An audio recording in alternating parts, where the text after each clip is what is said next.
You've heard the phrase, money can't buy you happiness. In John Steinbeck's The Pearl, this is certainly the case for Kino and his wife Juana. The Pearl is a parable, a story that teaches a moral lesson and possibly one of the most explicit of its kind.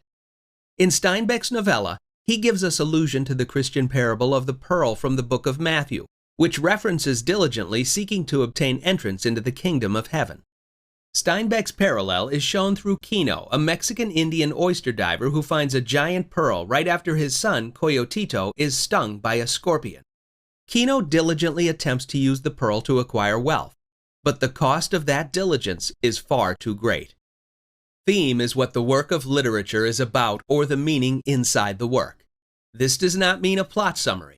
The most prevalent theme in The Pearl is that greed and envy eliminate the sense of gratitude one should have for the things they already possess. In much of her dialogue, Juana best conveys the notion of this concept.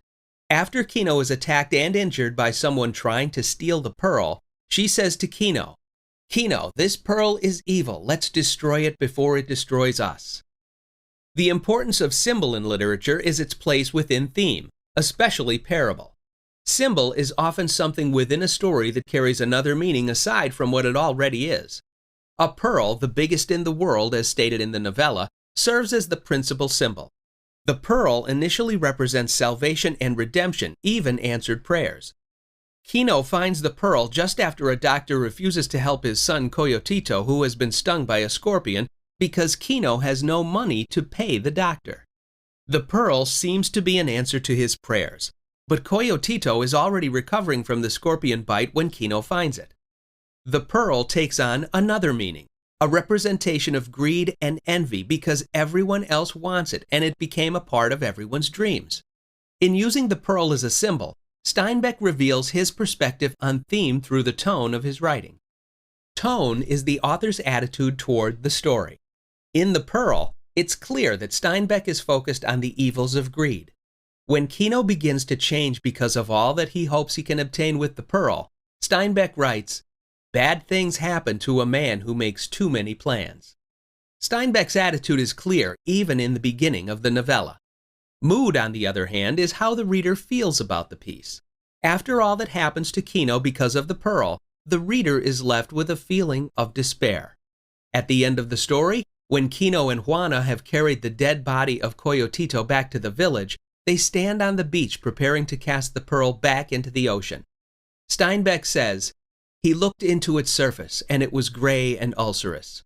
Evil faces peered from it into his eyes, and he saw the light of burning." In the end, and because the point of a parable is to teach a moral lesson, the reader understands the importance of being grateful for what they have. The pearl, despite all that Kino had hoped it would do for his family, actually destroyed it with the murder of his infant son. The Pearl is a parable, a moral lesson about gratitude and the dangers of greed. Because parables offer a moral lesson, being grateful for the things one already has serves as the theme. As there is often symbols in literature, a literary device that uses something to also represent something else, the pearl serves as one of the predominant symbols in The Pearl, which is the essence of greed. Most everyone in the novella, even Kino, want the pearl's wealth to acquire what they want or what they think will benefit them. The author's attitude toward the story, or tone, is readily shown that greed lends directly to evil.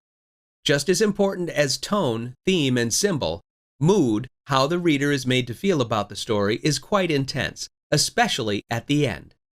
After Kino's infant son is killed, the reader's emotional reaction, mood, is one of despair, which helps the reader understand the moral lesson conveyed. Be grateful for what you have.